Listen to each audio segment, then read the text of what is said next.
نگاہ الفت مزاج پر ہم یہ سلسلہ بھی عجیب تر ہے۔ نگاہ الفت مزاج پر ہم یہ سلسلہ بھی عجیب تر ہے۔ ہزار شکوے ہزار رنجش وہ شخص پھر بھی قریب تر ہے۔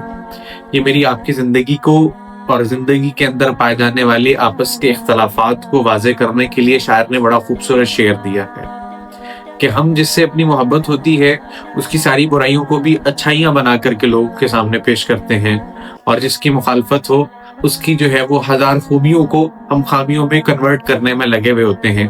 وہ پیر صاحب گھر میں گئے تو بیگم نے کہا کہ تو کیسا پیر ہے؟ پیر تو وہ ہے جو آسمان میں آج اڑتا ہوا نظر آیا۔ تو پیر صاحب نے کہا بھلی عورت، وہ میں ہی تھا جو آسمان میں اڑ رہا تھا۔ اس نے کہا اچھا، اسی لیے میں کہوں کہ ایک طرف سے گرتا گرتا کیوں تھا؟ تو گھر کی مرغی دال برابر رکھیں گے تو اختلافات یوں ہی رہیں گے۔ جب یہ وسعت جو ہے دل کی سب کے لیے کھول دیں گے تو ساری زندگی جو ہے خوبصورت ہو جائے گی۔